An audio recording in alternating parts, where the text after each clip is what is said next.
Hey there, welcome back. This is Chan from studyeasy.org, and in today's video we will try to understand what exactly is Hibernate.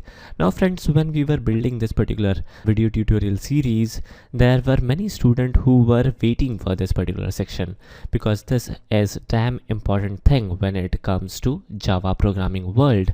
Now what exactly is Hibernate? Hibernate ORM, or Hibernate in short, is a object relational mapping tool for Java programming language. Now, alright, Hibernate is tool which do some stuff related to object relational mapping.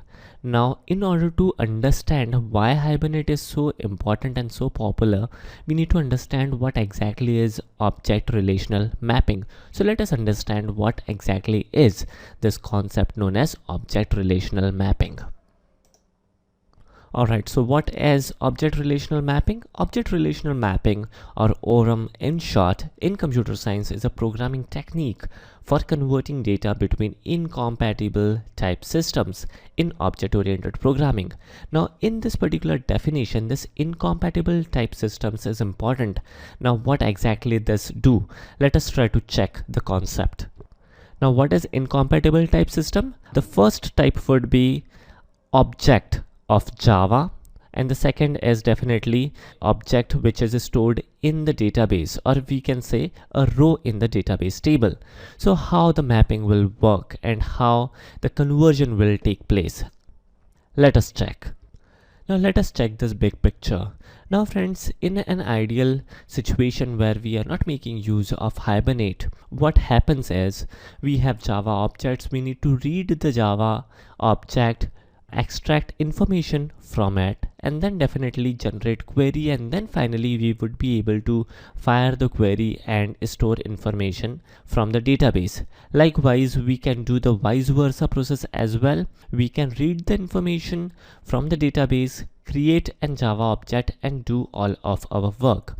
Now this process is lengthy. Now this process could be shortened by Hibernate. Hibernate sits between your Java application and database, and we simply need to pass in the object of Java. Hibernate internally convert the Java object into query based on the information which is there inside your Java object, and fire the query on your database. Likewise, using Hibernate, we can also get information from the database, and the information would be in the form of Java object. So this is vice versa. Now this whole process seems to be little complicated, but in actual, the whole process of integrating Hibernate is extremely simple, and how to work with Hibernate, this is something which we're gonna see in our forthcoming lectures.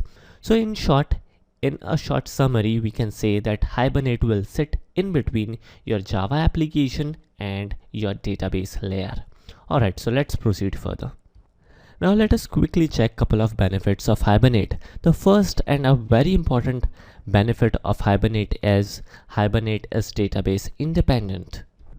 Now friends, imagine a situation where you would like to migrate your database. For example, the current database you are using is of MySQL type, but later down the line you would like to migrate from MySQL to Oracle. Now in these kind of scenarios, if you have hard-coded the queries in your application, then these kind of scenarios are absolute nightmare for a web developer or for a developer in general. Migration is a nightmare, and there is a huge scope of error in these kind of operations. But if we are making use of Hibernate, and Hibernate sits in between your application and your database, then it would be not an issue, and that is fantastic because all the low-level SQL stuff are handled by Hibernate, which is a fantastic and amazing thing.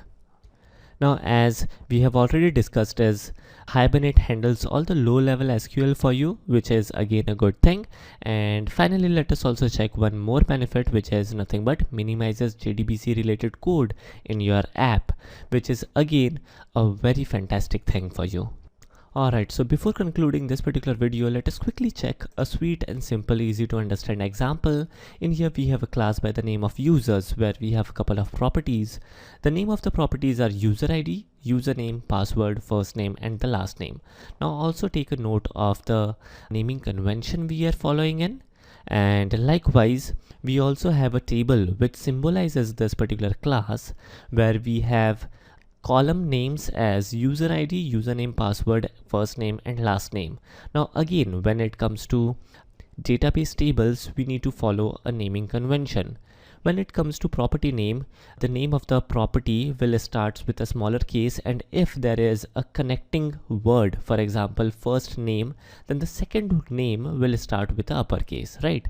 But when it comes to naming convention in the database, every connecting letter would be connected using a underscore. So this is very simple. So this naming convention needs to be followed because this is important when Hibernate sits between your application and your database.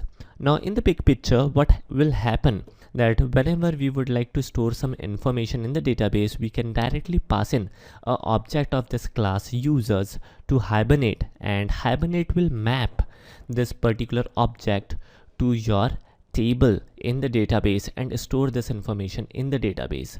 Now how to store the information using Hibernate, how to edit the information or get the information from database using Hibernate, all of these kind of scenarios would be covered in the forthcoming lectures. Don't worry about it, we will cover Hibernate in detail, but this is a overall very simple, easy to understand example for you. Alright then, catch me on the next video on Hibernate. Thanks for watching, have a nice day and take care.